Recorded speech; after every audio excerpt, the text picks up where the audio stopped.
오하이오 서프 타임즈 2024년 2월 16일자를 진행하도록 하겠습니다. 구독, 좋아요 부탁드리고요. 필요하시면은 1.5 배속을 보시기 바랍니다. 세계화와 탈세계화에 대해서 매일 조금씩 소개를 좀 해드리고자 합니다. 제가 그 학습했던 내용인데 내용이 상당히 길어가지고 조금씩 좀 그 소개를 해 드릴까 해요. 글로벌리제이션이라고 이제 영어로는 얘기를 하고 있네요. 읽는 것으로 하겠습니다. 활발한 교육을 중심으로 한 인적, 물적 교류가 역사적으로나 지리적으로 익숙한 인접 국가들 간에서 이루어지는 것을 초월해 보다 더 광범위하게 역동적으로 확대되어 가는 과정을 세계화라고 할 수 있음. 또한 이런 국제관계에서 정치적 패권을 결정하는 요소로는 교역로, 자원, 곡물, 원재료, 에너지원, 상품의 생산, 유통 및 소비, 금융 등의 경제적 요소의 확보와 이의 안정적인 경영과 유지를 뒷받침하는 정치 외교력과 군사력이라고 할 수 있음. 실크로드에 대해서 13세기 초반 징기스칸의 몽골 제국은 이전까지 지역 세력들에 의해 분점되어 있던 실크로드 육상 교역로 전체를 장악한 후 정치적 군사적으로 안정된 교육을 뒷받침함으로써 즉 동아시아로부터 중동을 거쳐 동유럽까지 유라시아의 패권을 장악하면서 세계화했다고 볼 수 있음. 그러니까 몽골 제국이 최초의 세계화를 이룬 역사적인 사례다. 이렇게 얘기할 수 있다는 거죠. 그런데 다음 세계화는 제국주의 시대의 수직적 세계화라고 얘기할 수 있겠습니다.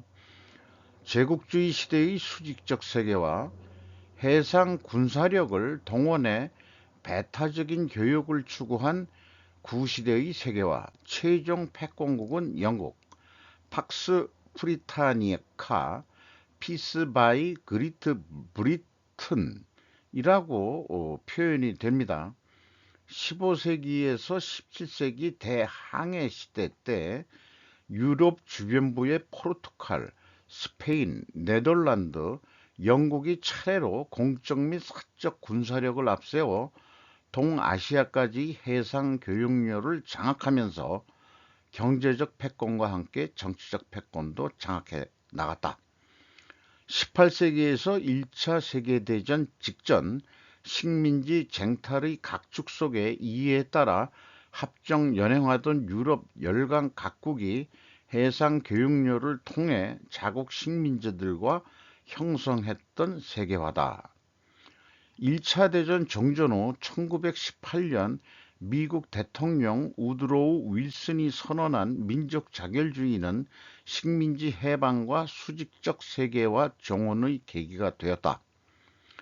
이 윌슨 대통령은 프린스턴대의 교수이던 1908년 정치학 및 국제법 박사과정에 입학한 이승만의 지도교수였다. 요게 우리나라 그 1948년 건국하고 매우 연관관계가 깊다. 대통령까지 하신 분이 또 그 제자가 어, 한일 합방이 돼 있지만은 우리는 원래 독립국이었고 뭐 이런 얘기들을 또 얘기가 됐었을 거고요. 사실 이승만 전 대통령의 중국에서가 아니라 그 미국에서의 그 한국 독립운동이 결국 어, 미국을 기반으로 한 그 독립운동이 결국 건국 세력이 됐다는 얘기죠. 예, 요건 뭐 우리나라 그 건국에 대한 얘기 잠깐 좀 얘기를 한 거고, 그래서 2차 세계대전 후는 수평적 세계화라고 또 부를 수 있을 것 같습니다.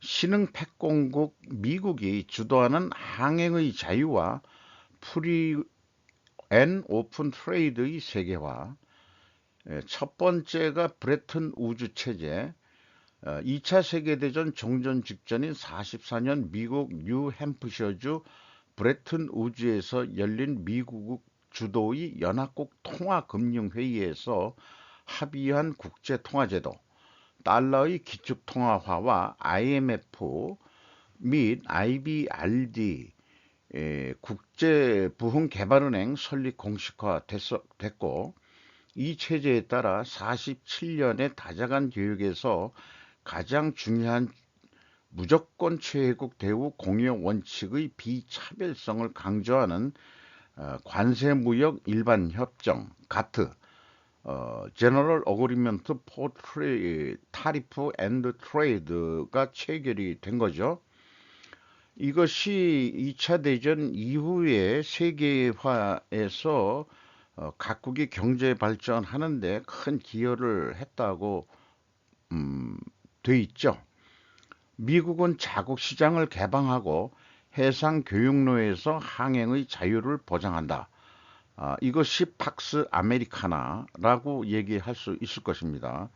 이로써 제1세계의 프리 앤 오픈 트레이드 세계화가 진전됨.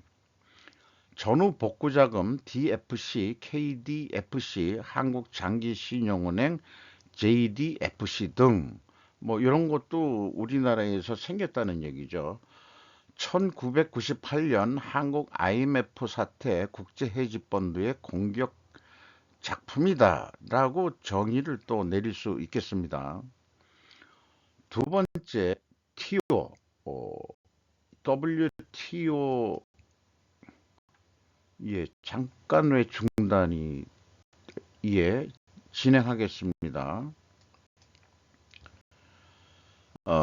두 번째는 WTO 세계무역기구 체제, 같은 이후 수차례 개정 협의를 거치면서 1994년 우루과이 라운드를 끝으로 WTO로 확대 개편됨. 91년 소련 해체로 냉전이 끝난 후 95년 EU 회원국이 된 동유럽 국가들, 2001년 중국과 대만, 2011년 러시아가 가입, 신청 후 심사를 거쳐 허용됨 하면서 전 세계를 아우르는 세계화가 진전됐다.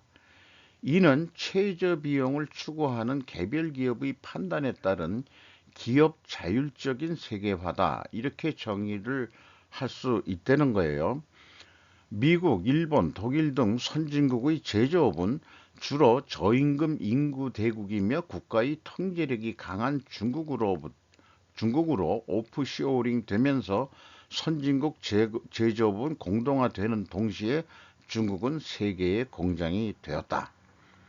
서방이 저가의 중국 상품을 풍족하게 누리는 사이에 경제력이 커진 중국은 군사력을 증강하면서 세계 패권에 대한 야심을 드러냈다. 인도 국가의 통제력이 상대적으로 강하지 않았다. 한국 박정희 시대 국가 통제력, 중국 등소평 이후 이런 것들이 우리하고 관련된 내용이 되겠습니다. 중국이 그 패권 야망이 하고 관련된 그런 그 주변 얘기가 되겠죠. 어쨌든 그 등소평 이후에 중국이 그 WTO의 그 혜택을 받으면서 경제 그 제2의 경제 대국이 된 거죠. 그렇게 해서 쭉 왔는데 이제 그 트럼프 시대 때부터라고 그 전부터도 얘기지만은 중국 견제가 이제 미국이 다시 시작을 하면서 세계화는 끝났고 이제 탈세계화가 되는데 그 탈세계화에 대해서 시리즈식으로 그 데이터들을 지속적으로 좀 소개를 하도록 하겠습니다.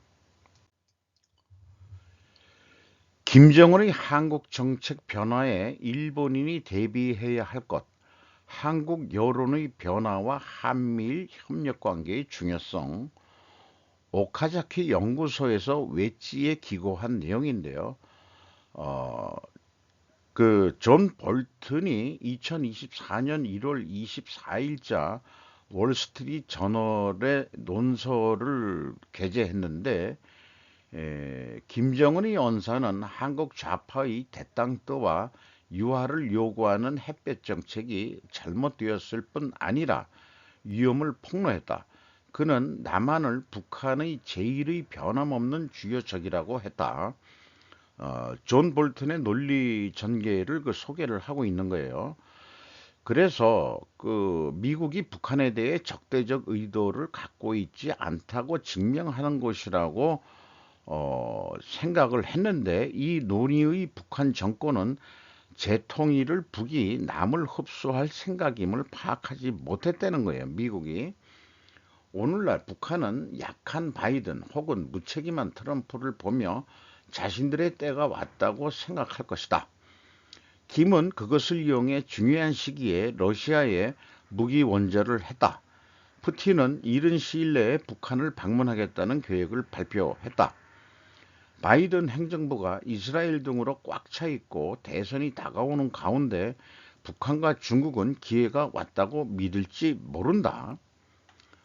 북한 인민을 결집시키고 헌법을 바꾸고 재통일 제도를 철폐하며 김은 이를 위한 준비를 하고 있을 가능성이 있다. 김정은이 남한을 주요 적으로 규정한 것은 남한 여론에서 북한의 유화 정책을 주장해온 세력에는 타격이 되고 이들이 남한 주장을 무너뜨리는 효과를 갖는다. 낙동강 오리알 신세들이 남쪽의 좌파들이 낙동강 오리알 신세가 된다는 얘기죠. 애증이 엇갈리는 한국에서의 대북 여론은 대북 증오의 비중이 늘어나고 대북 정책은 보다 현실에 입각한 것이 될 가능성이 있다. 이는 근데 환영받을 일이라고 존 볼튼 입장에서는 그렇게 전개를 하고 있습니다. 한국의 반일 감정을 억제하는 측면도 있다. 볼튼은 김정은의 정책 변경의 위험을 보고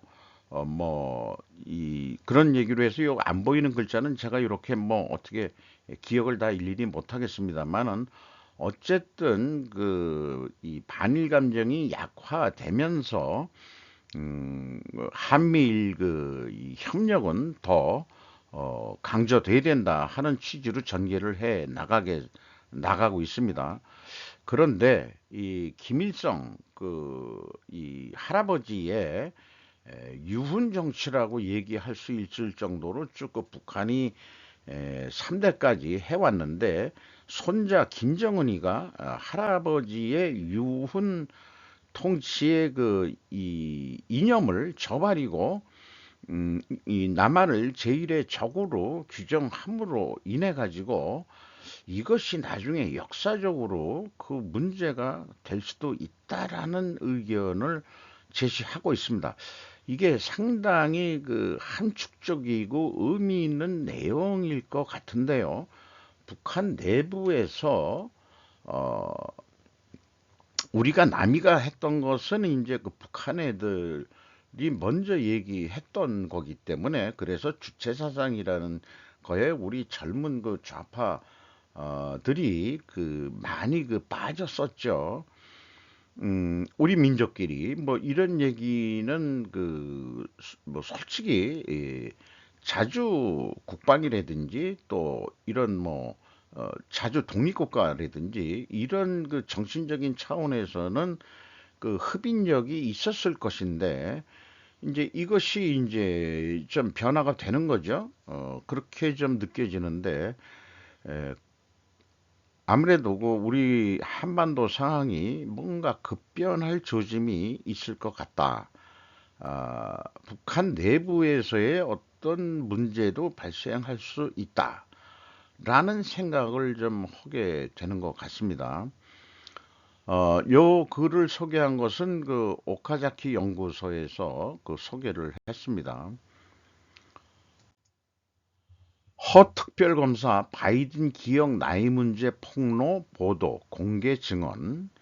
어, 앤더스 하그스트롬 폭스 뉴스에서 보도를 했는데요.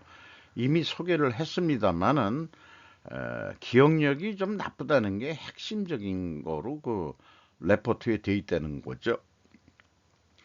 로버트 허 특별검사는 바이든 대통령이 기밀 문서를 잘못 처리한 것과 관련해 최근 공개한 보고서와 관련해 의회 증언 계획을 마무리하는 단계다. 이렇게 얘기하고 있고, 허 장관이라고 그랬는데 허 검사겠죠.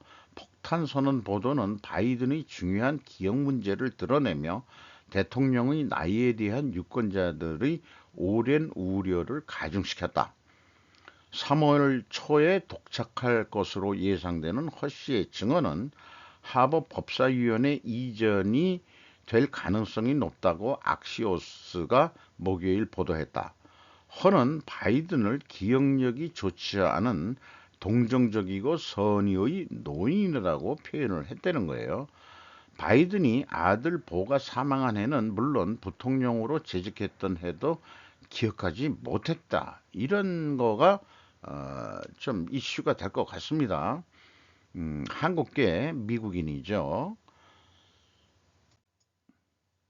우크라이나 지원하고 국경법 그에 관한 그 예산 통과가 아주 그냥 그 미국의 현재 이슈인데 우크라이나 지원에 대한 투표를 강제하려는 민주당의 생각은 이미 문제에 봉착했다. 카디아 고바가 사마포라는데 언론 매체가 보도를 했는데요. 민주당은 마이크 존슨 하원 의장을 우회해 전면적인 대의원전안에 대한 표결을 강행하는 방향을 모색하고 있지만 하원 의장이 공화당이죠. 공화당뿐만 아니라 빠르게 장애물에 부닥치고 있다. 요 얘기는 뭐냐 그러면은 프로그레시브 파이어브랜드 의원 알렉산드리와 오카시오 코르테스 뭐 뉴욕 그, 그 지역구 의원인 것 같습니다. 화요일 저녁 세마와 인터뷰에서 국가 안보 패키지가 이스라엘에 제공할 지원 때문에 부분적으로 투표를 강제하는 제대 청원서에 서명하지 않을 것이라고 말했습니다. 내가 서명하는 겁니까? 아니요. 라고 그녀가 말했다. 이게 이름이 어디 뉴스에 자주 뜨는 그 민주당 의원인 것 같은데요. 약간 흑인 혼혈인 냄새가 좀 나긴 나죠. 뭔가 강성 민주당원인데 자기는 민주당의 이번에 예산안에 그 서명 안 한다 자기는 이런 의견을 민주당 내에서 또 이런 의견이 나왔다는 거예요. 짐 로저스라고 그 세계 3대 그 이 투자자로 유명하신 분인데 한국에도 우호적인 그 생각을 가지고 있는 사람으로서 국내 언론도 소개하고 있는 거죠. 일본한테도 매우 우호적인 거로 돼 있어 가지고 현대 비즈니스에서 짐 로저스의 그 최근의 그 책의 내용을 그 압축해서 소개를 하고 있습니다. 인구 감소, 고령화, 빚대국, 일본이 풍요를 되찾는 데 필요한 것이라는 제목으로 크게 나눠서 인구 감소, 저출산, 고령화가 멈추지 않고 있다. 이거 우리나라도 똑같이 지금 따라가고 있죠. 일본은 이렇게 빚대국이 됐다. 우리도 그 국가 부채가 좀 있긴 있지만 일본만큼은 덜한 거로 알고 있습니다만은 1965년에 처음으로 적자구체를 발행했는데 75년에 재발행했고 94년 이후는 발행을 반복해서 이것고 고대 경제 성장기는 종료해서 나라빚은 계속 증가하게 되었다. 이제 나라빚은 천조행을 넘어 국민 1인당 1,000만 행에 육박할 정도로 증가하고 있다. 채무 잔액은 GDP의 2.5배 이상으로 주요 선진국과 비교해 가장 높은 수준이다. 한국이 그 GDP가 채무가 뭐 1점 몇 배라고 지금 기억이 잘 안 나는데요. 우리가 지금 그 GDP를 국가 채무가 넘어섰다는 얘기지만은 일본만큼은 좀 아닌 거죠. 1점 몇 배라고 그렇게 지금 기억을 하고 있습니다만은, 그래서 이제 경제가 발전하기 위해 투자할 수 있는 자본은 사라지고 있는 거 아니냐. 부채가 너무 많아서. 세수가 들어오고 뭐 하는데 그중에서 뭐 4할 이상이 부채 이자 갚아 나가는데 또 충당을 한다니까 어떻게 투자할 돈이 있겠냐. 그러니까 예를 들어서 그 이 반도체를 다시 부활한다고 하지만은 일본 정부가 돈을 댄다 하더라도 그게 어느 정도 부족하니까 TSMC 같은 데를 끌어들이고 그런 것도 하나의 예가 될 수 있지 않을까 생각합니다. 역사를 돌아보고 인구가 계속 감소하고 빚이 계속 급증하는 나라에 발전이 초래된 예는 존재하지 않는다는 거죠. 짐 로저스의 시각으로는 자산 가치가 떨어진다고 부채액이 떨어지는 것은 아니다. 그러네요. 버블 때는 특히 차입을 늘리기 위해서 부채가 늘어날 가능성이 있었다는 거예요. 그리고 외국인에 대한 폐쇄적인 국민성을 고쳐라라고 아니 제안을 하고 있습니다. 만약 여러분이 가게가 적자를 보면 무슨 생각을 하겠습니까? 극적으로 수입을 늘리기 어려운 상황이라면 지출을 줄여 적자를 해소할 거 아닙니까? 일본 정부도 그래야 되는데 이 가계와 정부는 조금 다른 측면이 있다고 또 주장하는 경제학자들이 있죠.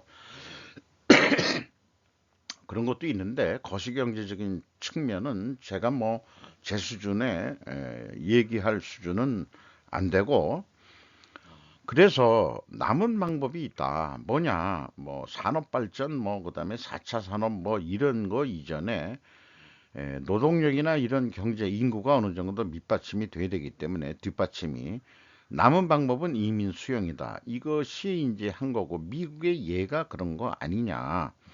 이렇게 얘기를 하고 있습니다. 그리고 이제 93년에 외국인 기능 실습제도 도입을 했지만 체불 임금 체불과 갑질 등의 문제가 끊이지 않다. 이거 우리나라도 거의 뭐 비슷한 거죠. 그래서 국제적인 비난의 대상이 돼 왔다. 일본이 동의할지 안 할지는 잘 모르겠습니다만은, 그래서 2023년 작년에 기능실서 제도를 폐지하고 수용하는 외국인을 근로자로 규정한 뒤 그동안 인정받지 못했던 수용처의 전직을 일정 조건으로 인정하는 등 새로운 제도를 도입하려 하는데 이것은 좀 나쁘지 않은 추세인 것 같다.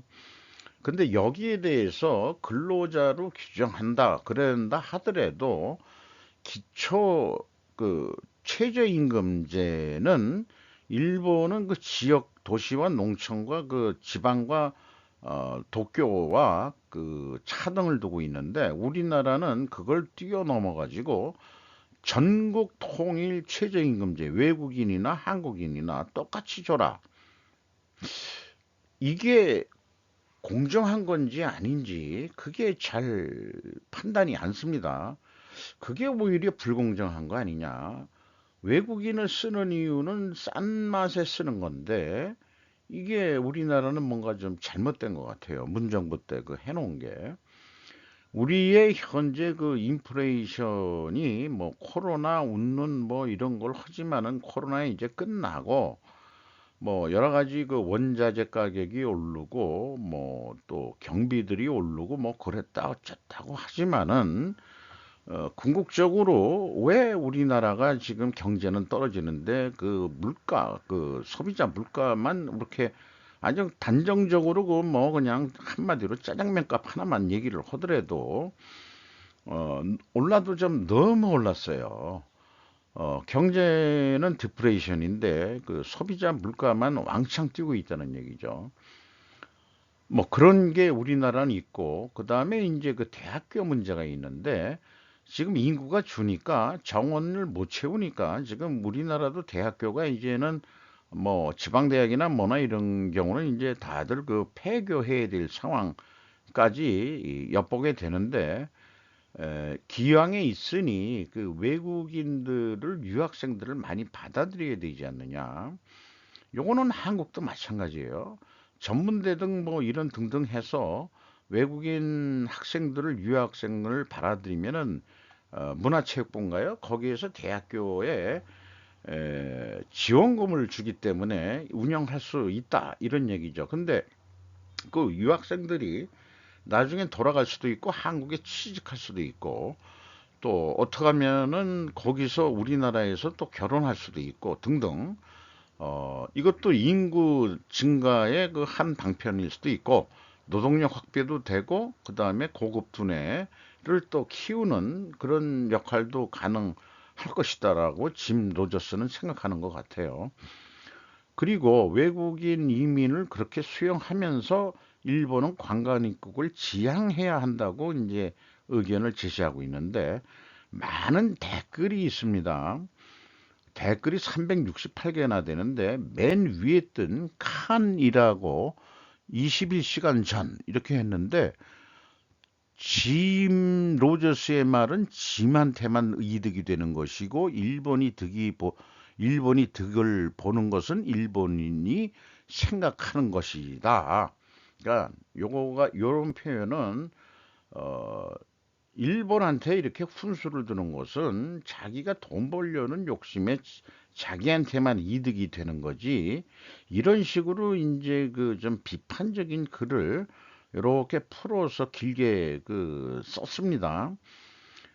그렇게 되는데 공감됐다는 사람들이 그 이 1304명이나 돼 있고 뭐 이런 식으로 그 나와 있어요. 근데 여기에 또 답신이 17건이나 쭉 달리고 일본 뉴스의 그 댓글 활동들은 상당히 그 수준이 저는 높다 이렇게 좀 볼 수 있겠어요. 우리나라는 뭐 하나 하더라도 간단하게 쓰면서 뭐 더 연구도 안 하고 논리 전개도 안 하면서 인신 공격적인 댓글을 쓰는 아새끼들이 하도 많아가지고 그게 어, 개딸들인지 아니면은 무슨 중국 뭐 마오당인가 뭐 그런 애들이 공작을 하는 건지 자관 그 SNS라는 이 인터넷 세상에는 이렇게 그 익명으로 돼 있는 이런 상황에서 이거를 그